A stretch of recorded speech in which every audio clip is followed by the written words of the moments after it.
રાજકોટના ગોંડલ તાલુકાના વોરાકોટડામાં જમીનના ભાગ મુદ્દે પિતરાઈ ભાઈએ ભાઈ ઉપર હુમલો કરી હત્યા નિપજાવી। ગઈકાલે મધ્યરાત્રિના છરી કોઈતા સહિતના ધારદાર હથિયાર વડે તૂટી પડી પિતરાઈની હત્યા નિપજાવી।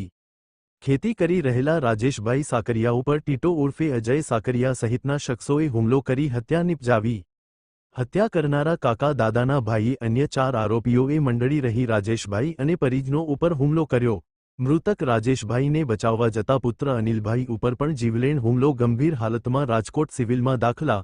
હુમલો કરનાર બુટલેગર અને હિંસાત્મક સ્વભાવવાળા અવારનવાર માથાકૂટ કરનાર છે। ખેતીની જમીનમાં દાદાના વખતનો ભાગ મળ્યો છે છતાં અમારી જમીન ઉપર કબજો કરવા વારંવાર હુમલા કર્યા। બાઇટ કલ્પેશભાઈ સાકરિયા મૃતકના પિતા। અહેવાલ સંજય પોપટ। નામ કલ્પેશ રાજેશભાઈ સાકરિયા છે। કલ્પેશભાઈ શું આખો બનાવ બન્યો તો કેવી રીતના? મારા દાદાની જમીનમાં એને હુમલો એવી રીતે કરીને ખેડી નાખ્યું હતું। ખેતરમાં રોટાવેટર મારી દીધું હતું। પછી રાતે બોલાચાલી થઈ તો મારા પપ્પાની દાદાની વાડીએ ગયેલા, ત્યાં આવીને પાછળથી છરીઓના ઘા માર્યા છે, આગળથી મારેલા છે, મેં તો એવું કરેલું છે। મેં જોયું તો મૃત્યુ પામી ગયા હતા। મારા ભાઈને લાગેલું છે, છાતીમાં લાગેલું છે, પેટમાં બારે આતેડા નીકળી ગયેલા છે એક સાઈડમાં, જે અત્યારે રાજકોટ સિવિલમાં છે। 2 જણા ઉપર થયો ને અજાણ્યા શખ્સ 2 હતા ને 4 જણા એ હતા, 6 જણા હતા। એ નાના ભાઈજી સાથે હતો એને કીધું। 4 જણા કોણ કોણ? એ અજય ઉર્ફે ટીટો, ચીનુભાઈ, એક હેતલબેન કરીને છે ને એક બીજા બેન છે ચીનુભાઈના ઘરના।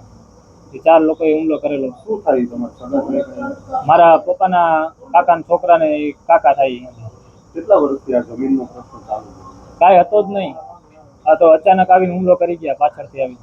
અગાઉ કઈ બોલાચાલી કે એવું કઈ? ના, બોલાચાલી કાલે થઈ હતી, એ તો એમને ખાલી કીધું હતું કે અમે પાછું કરી દેવું, તમારી જમીન હતી એવી રીતે કરીને વાત કરીને વહી ગયા। પછી રાતે આવીને આવું ગયું ને અમે રસ્તામાં પાછળ ફોન આવ્યો કે આવી રીતે બનાવ બન્યો, અમે વાડીએ આવતા હતા પાછા, ત્યારે અમને રોકવાનો પ્રયાસ કર્યો પણ અમે નીકળી ગયેલા સાઈડમાંથી। છરીયું બતાવીને મારી નાખવાની ધમકી આપતા હતા અને ગાળો બોલતા હતા।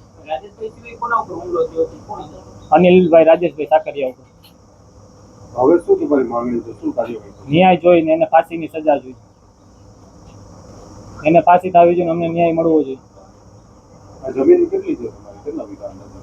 અમારી માલિકીમાં આવીને અમને મારી ગયા છે। જમીન અંદાજે કેટલા વીઘા?